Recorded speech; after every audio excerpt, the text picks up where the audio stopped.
Hello again, students. Professor Krause with our final lecture of the semester, where we are going to look at communicating with people of a different culture.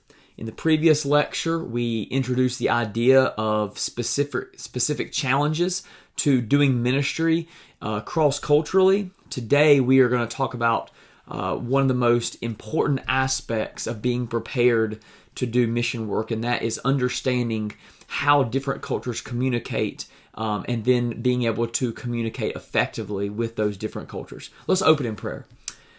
Father, thank you for all that you have taught us in the last 7 weeks. We thank you for the grace you've shown us, and we pray, God, that this stuff that we've learned is more than just knowledge to help us pass a test, but that we remember it as we seek to be effective missionaries every day of our lives, interacting with people, loving them, serving them, and sharing the gospel with them. And part of sharing the gospel effectively means understanding the different cultures and being able to communicate with them. So help me today in this final lecture to be able to communicate clearly. In Jesus' name we pray. Amen.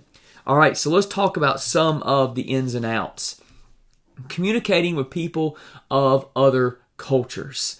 So, consider the example of Acts chapter 14, 8 through 20. I'm going to give you a second to turn there and to read that passage before we discuss it and look at what it teaches us about the challenges of communicating with people of different cultures. All right, so in Acts chapter 14, 8 through 20, Paul, it comes into this place called Lystra and then in Derbe. And it's not just Paul, it's also Paul and Barnabas. Imagine maybe even some other co-laborers. But what we find is, as they begin to talk about God and share the good news of Jesus with them, all of a sudden, these people are bowing down. These people even begin to worship them as other gods. Where then Paul begins to communicate the gospel in ways that they would understand. So, the reality is that misunderstandings in communication due to culture are a regular part of life of a ministry. No matter how much you prepare, no matter how much homework you do and you understand the people, there are still going to be miscommunications because you are not an 100% insider. There is much to learn for many years, decades.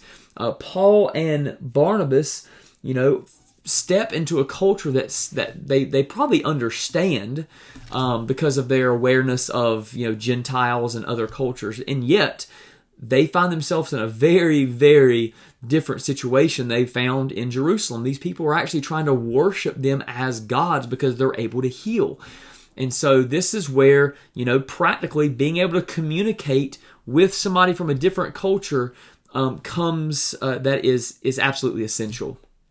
Now, in 1 Corinthians 9, 19 through 23, Paul shows a willingness to accommodate himself to whatever social setting he found himself in so as to win as many as possible.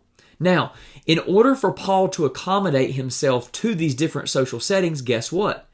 He has to understand the social settings. He has to understand the culture. He has to understand the values that they hold to. He has to understand the ways that they view God, the way that they even communicate.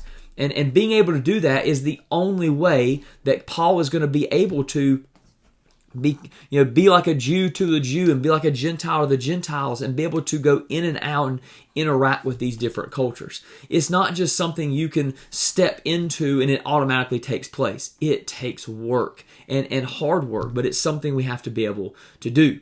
Now, in light of the gospel, because of the gospel's demands on him as a believer and as a servant of the Lord, Paul made a choice to live within his context with flexibility.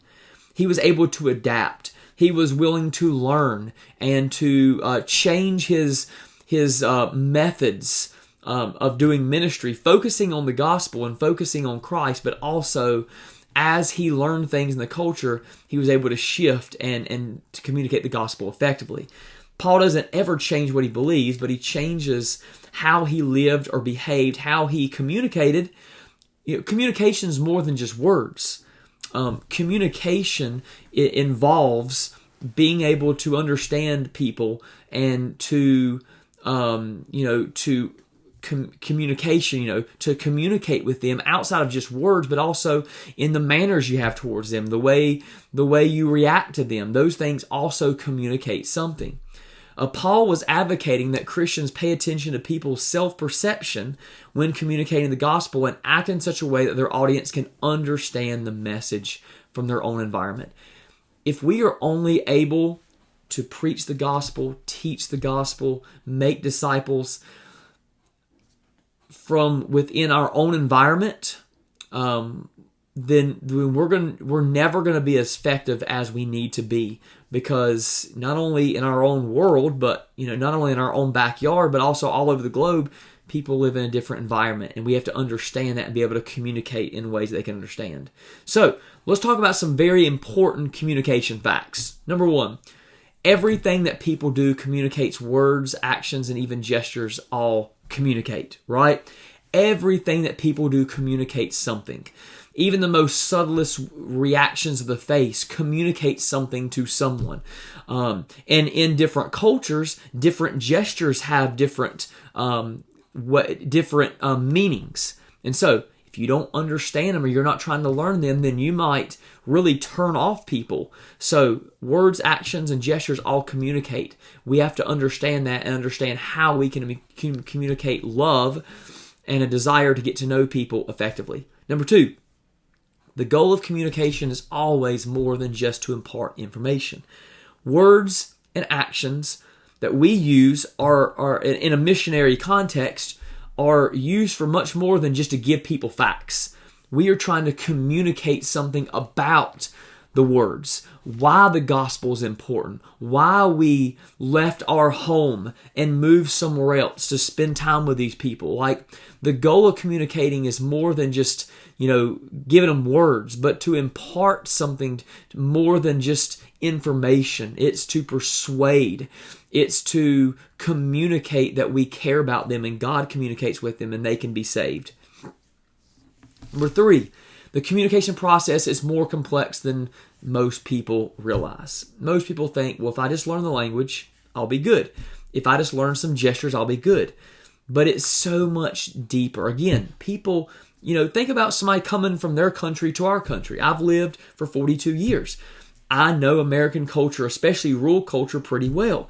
If someone comes from another country and they think, well, all I got to do is learn some words, then I'll be good, they've got a lot to learn, right? That means don't give up. Keep working towards your goal. Be patient. Don't rush it. If the gospel's worth it and people are worth it, then we should dedicate ourselves to learning how to communicate well to other people. 4, the communication process is dynamic, not static, meaning that it's not just staying put. Things are always changing. Therefore, an interpreter, if we come into a new context, a new culture, and we're trying to figure out how to communicate effectively, we have to take account the context. And remember, we talked about the last lecture, not just one context, the overall context of a country, a city, a community, a home, a school a person goes to. They're all going to be different from person to person. And so we've got to be able to learn worldview, context, and be processing, meaning that process is dynamic. We're always learning and then processing and interpreting and then using what we now know in order to better communicate. So we got to be ready to think on our feet. Number 5, the ability to develop communication patterns that build trust is an invaluable missionary skill. That's pretty self-explanatory. If you can't communicate effectively, the ability for them to trust you is just not going to come. You've got to show the people that you are committed enough to learn their ways and their way of communicating in order to communicate, to build trust. Now, culture and communication, like individuals, cultures are not static. We know that in our own world. Our own world is always changing. The cultures and individual contexts are dynamic. The way we communicate is changing at the same time. So People interpret your words and actions in ways that make sense to them. If you don't understand their culture, then how are you going to understand whether or not you're making sense to them? Like, you, of course, make sense to yourself because you're communicating from your own context and culture. But what about them? Again, another reason that we've got to be ready to learn and adapt.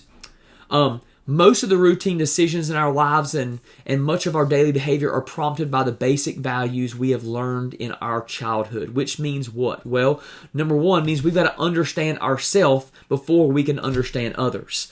We're never going to be able to fully learn another culture and context if we don't understand ourselves, the worldview we're using, the values that help us process information. We got to start with ourselves and know who we are, our identity, our culture we're coming from, so that we can learn the steps we got to take to move from ourselves to the next person.